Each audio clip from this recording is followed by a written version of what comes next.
This audio blog is brought to you by the Illinois Digital Educators Alliance. Find out more about their membership benefits, their ISTE certification, and IdeaCon coming in February of 2020, formerly known as the ICE Conference. All the information and everything you need to know is over at www.ideaillinois.org. Hey, what's up, podcast? It is Jeff, and you are listening to the audio blog for 5 Characteristics of Strong School Leaders, written by Chad Ostrowski over at teachbetter.com.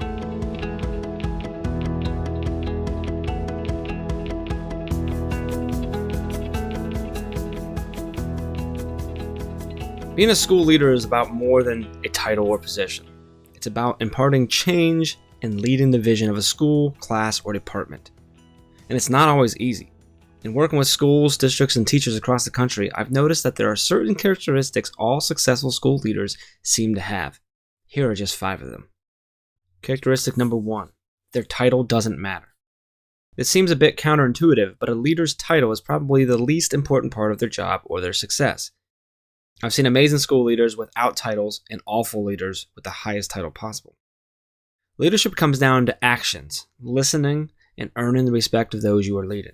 This can be done from any position, including a classroom teacher, department leader, or yes, an administrator. A good school leader tends to be a jack of all trades. While they have their roles and responsibilities, successful ones also take responsibility for the overall well-being of a school. That's why the most successful leaders I see aren't just being administrative in their daily roles. They support and help their staff daily too. I recently saw an administrator vacuuming. This wasn't because it was their job, but because it needed done, and the other staff were busy. True leaders do what's needed, not just what's described in their job title. Characteristic number 2, school leaders listen. The most successful leaders, regardless of the level, do a lot of listening. They listen to their colleagues, the staff, and the support staff so that they can best serve their department or the greater mission of the school. When we work with schools, I often have to remind leaders that telling an entire staff to do something is rarely effective. In fact, the best leaders often beat me to it. They suggest a slow rollout or small introduction to gauge staff interest before anything else. This means they are asking for input from those in the trenches and basing decisions on whether it will be successful from this vantage point. This is how to increase buy-in and success of any idea, mission, or initiative. Just listen. Characteristic number 3, leaders focus on work over time. This may sound weird, but the best leaders are more concerned about things getting done and less concerned about how long it takes for them to happen. I had a leader who displayed this simply by saying, when your work is done, you can leave. If it's not done, you might stay late. But if it is, why would I keep you here? When you trust your staff to be professional and finish what's needed to be done, the time it takes for them to do it becomes less important. The idea of staying until 3:15 because a schedule says so doesn't matter if you're wasting the time of those people who have completed their work efficiently.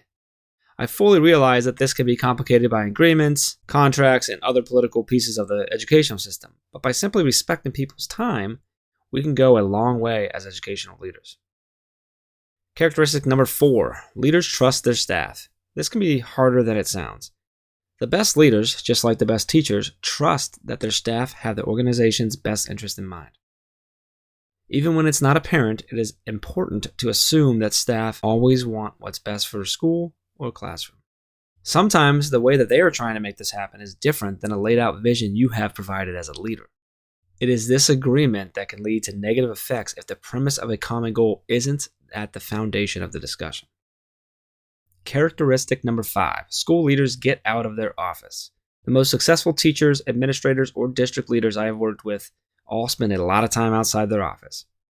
This isn't always easy, but making time for it is important. Regardless of your goals or mission, if you aren't seeing the work on a daily basis, it's hard to impart change or growth. Being visible and better understanding how things are going is paramount to how you lead any group. Regardless of your role or position, we can all be educational leaders. Whether it's students or staff, you are probably a leader to someone right now. Are you leading with purpose and in a way that's conducive to success? Which one of these 5 characteristics is your strongest? Which one is your weakest? Share with me on Twitter, @Chad Ostrowski. I think maybe number 6 should be, they're always improving. Chad Ostrowski is the CEO and co-founder of the Teach Better team and the creator of the Grid Method. But he's a middle school science teacher at heart. He now travels the country sharing his story, working with teachers, schools, and districts to help them reach more students. You can follow Chad on Twitter at Chad Ostrowski or connect with the team at Teach Better Team. You can find more posts by Chad and so many other amazing authors over at teachbetter.com.